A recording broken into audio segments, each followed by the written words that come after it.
Bonjour à tous et bienvenue dans cette vidéo. Aujourd'hui, nous allons parler des noms collectifs, un sujet qui semble simple au premier abord, mais qui cache en réalité une difficulté grammaticale très connue, celle de l'accord du verbe. Vous avez sûrement déjà hésité entre écrire la foule crier ou la foule crier. Un groupe d'élèves est arrivé ou sont arrivés. Eh bien, à la fin de cette leçon, vous saurez exactement quoi écrire et pourquoi. Alors, installez-vous confortablement et c'est parti. Pour commencer, qu'est-ce qu'un nom collectif? C'est un nom qui est singulier dans sa forme, mais qui désigne un ensemble, un groupe de plusieurs êtres choses. Prenez le mot foule. On dit une foule, c'est un nom singulier. Mais une foule, c'est plein de gens. C'est ça un nom collectif. Voici d'autres noms collectifs.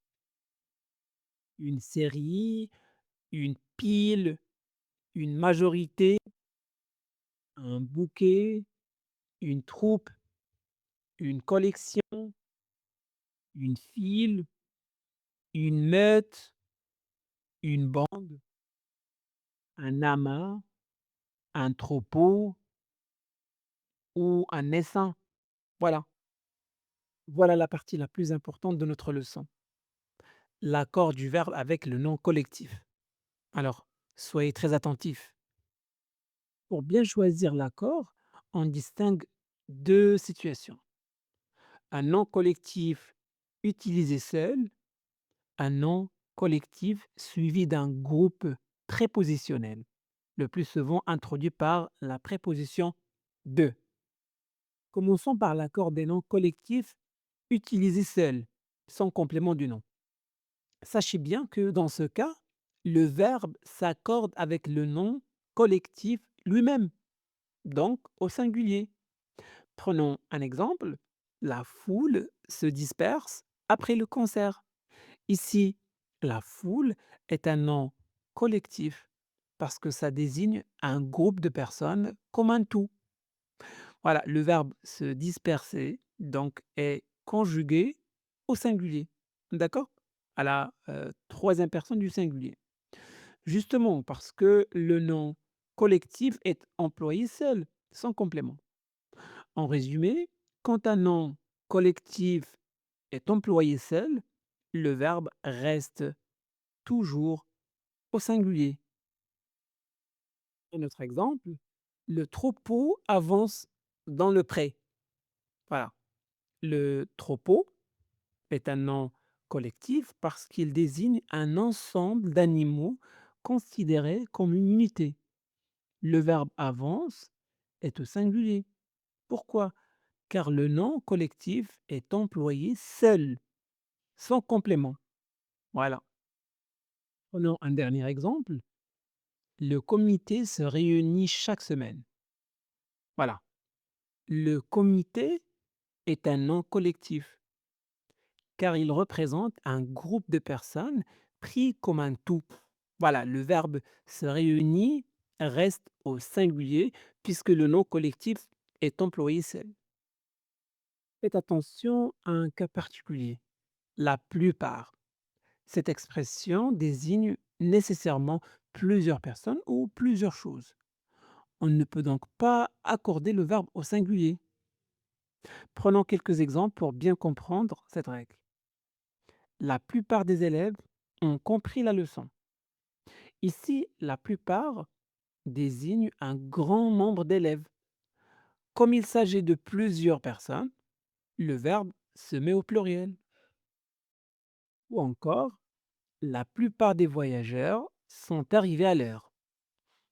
Ici, on parle de nombreux voyageurs. Le verbe s'accorde donc au pluriel. Voilà. Retenez donc ceci. Avec la plupart, mettez toujours le verbe au pluriel. D'accord? Deuxième situation, le nom collectif est suivi d'un complément au pluriel. C'est ici que les choses deviennent un peu plus délicates.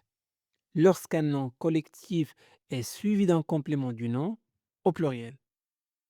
Par exemple, une foule de touristes, un groupe d'élèves, une meute de loups.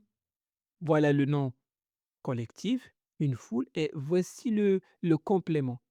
D'accord? Dans ce cas-là, 2 accords sont possibles. Eh oui, vous avez bien entendu. 2 accords peuvent être corrects. Tout dépend de ce que l'on veut mettre en valeur dans la phrase. Prenons quelques exemples. Foule de touristes envahissait la place. Dans ce cas-là, le verbe se met au singulier. Pourquoi? Parce que l'on considère le groupe comme un ensemble, comme une seule unité. Ici, on ne s'intéresse pas aux touristes individuellement. On voit surtout la foule, c'est-à-dire la masse compacte formée par toutes ces personnes. Donc, le sujet principal est donc la foule. Le verbe s'accorde avec ce nom collectif. Une foule envahissait. Voilà. Un groupe d'élèves est arrivé en retard. Dans cette phrase, on parle du groupe entier. On imagine plusieurs élèves, bien sûr, mais ils sont présentés comme une seule unité. C'est pourquoi on écrit un groupe est arrivé. Le verbe reste au singulier. Voilà. Prenons un dernier exemple. Une équipe de joueurs participe au tournoi. Ici encore, ce qui compte, c'est l'équipe. L'équipe est considérée comme un tout. On écrit donc l'équipe participe, le verbe au singulier. Deuxième cas, l'accord du verbe avec le complément. Cette fois, le verbe se met au pluriel. Pourquoi? Parce qu'on ne pense plus au groupe dans son ensemble, on insiste davantage sur les individus qui composent ce groupe. Prenons quelques exemples. Une foule de touristes envahissait la place. Cette phrase est également correcte, mais le point de vue change. Cette fois, notre attention se porte sur les touristes eux-mêmes. D'accord? On imagine chaque personne avançant dans la place. Le verbe donc s'accorde avec le complément. Les touristes envahissaient. Prenons un dernier exemple. Un groupe d'enfants courait dans tous les sens. Ici, on ne considère pas le groupe comme une unité organisée. On imagine chaque enfant en mouvement. L'un court à droite, l'autre à gauche, un troisième joue plus loin. Donc, l'image est celle de plusieurs comportements individuels. Le pluriel souligne donc cette multiplicité d'actions. Voilà donc, les deux formes sont grammaticalement correctes et acceptées par les grammairiens. Mais en pratique, voici comment trancher. Pour savoir quel accord choisir, posez-vous simplement cette question. Est-ce que je pense au groupe comme un bloc unique ou est-ce que je pense aux individus qui le composent? Si vous voyez le groupe comme un seul bloc, comme une unité, choisissez le singulier. En revanche, si vous pensez aux individus, à chacun des membres du groupe, choisissez le pluriel. En réalité, tout dépend du point de vue que vous adoptez. Soit vous mettez l'accent sur le groupe, soit vous mettez l'accent sur les personnes ou les choses qui composent ce groupe. Voilà.